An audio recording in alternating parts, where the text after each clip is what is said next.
സാമൂഹിക മാധ്യമത്തിലൂടെ പരിചയത്തിലായി വിളിച്ചുവരുത്തി മർദ്ദിച്ച് പണം കവർന്ന കേസിൽ 5-അംഗ ഹണി ട്രാപ്പ് സംഘം പിടിയിൽ. മലപ്പുറം കാവന്നൂർ സ്വദേശിയായ 26-കാരനാണ് ഹണി ട്രാപ്പിൽ കുടുങ്ങിയത്. 15-കാരന്റെ പേരിൽ തന്നെയായിരുന്നു 26-കാരനെ ഹണി ട്രാപ്പിൽ കുടുക്കിയത്. അരീക്കോട് കാവന്നൂർ സ്വദേശി ചാലക്കണ്ടി വീട്ടിൽ അൻവർ സ്വാദത്ത്, പുത്തളം സ്വദേശി ആഷിഖ്, എടവണ്ണ സ്വദേശി കണ്ണീരി വീട്ടിൽ ഹരികൃഷ്ണൻ, പ്രായപൂർത്തിയാകാത്ത 2 പേർ എന്നിവരെയാണ് അരീക്കോട് SHO ഷീത്തിന്റെ നേതൃത്വത്തിൽ SI നവീൻ ഷാജ് അറസ്റ്റ് ചെയ്തത്.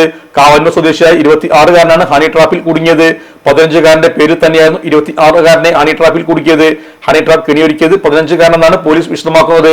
26-കാരനെ സമൂഹ മാധ്യമങ്ങളിലെ പരിചയപ്പെട്ടെന്നാണ് തട്ടിപ്പിന് തുടക്കം. 15-കാരനുമായ സൗഹൃദം ശക്തമായതോടെയാണ് അരീക്കോട് വെച്ച് കോമാരക്കാരനെ കാണാമെന്ന് പരാതിക്കാരൻ അറിയിച്ചത്. എന്നാൽ അരീക്കോടെത്തിയ 26-കാരനെ പ്രതികൾ സംഘം ചേർന്ന് ക്രൂരമായി മർദ്ദിച്ച് പണം ആവശ്യപ്പെടുകയായിരുന്നു. ആദ്യം 20,000 രൂപയും പിന്നെ 2 ഘട്ടമായി ലക്ഷം രൂപയും ആവശ്യപ്പെട്ടു.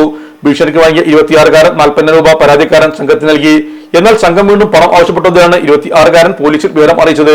തുടർന്ന് പോലീസ് സംഭവം കേസെടുത്ത് അന്വേഷിക്കുകയും തട്ടിയെടുത്ത പണവുമായി കൊടൈക്കനാലിൽ പോയി തിരിച്ചെത്തിയ സംഘത്തെ തന്ത്രപരമായി വലയിലാക്കുകയായിരുന്നു. പ്രതികളിൽ 3 പേരെ വ്യാഴാഴ്ച മഞ്ചേരി കോടതിയിലും 2 പേരെ പ്രത്യേക കോടതിയിലും ഹാജരാക്കും. ഇലക്ട്രോണിക്സ് ഗൃഹോപകരണങ്ങൾ വാങ്ങുമ്പോൾ വിശ്വസ്തതയ്ക്ക് നിങ്ങൾ പ്രാധാന്യം കൊടുക്കാറില്ലേ? എങ്കിൽ വരൂ സോഡിയാക് ഇലക്ട്രോണിക്സിലേക്ക്. മറ്റാർക്കും അവകാശപ്പെടാനാവാത്ത 35 വർഷത്തെ സേവന പാരമ്പര്യമുള്ള മലപ്പുറത്തെ ഏക ഷോറൂം. എല്ലാ പ്രമുഖ ബ്രാൻഡുകളുടെയും refrigerator, washing machine, LED TV, mixie, oven തുടങ്ങിയ ഗൃഹോപകരണങ്ങളുടെ വിപുലമായ ശ്രേണിയിൽ നിന്നും തിരഞ്ഞെടുക്കാം. കൂടാതെ നിങ്ങളുടെ പഴയ പ്രൊഡക്റ്റുകൾ എക്സ്ചേഞ്ച് ചെയ്യാനുള്ള അവസരവും, ഒപ്പം ഏറ്റവും മികച്ച വിൽപ്പനാനന്തര സേവനവും. മലപ്പുറത്തിന്റെ വിശ്വസ്ത home appliances partner Zodiac Electronics, traffic circle, Kottappadi, Malappuram.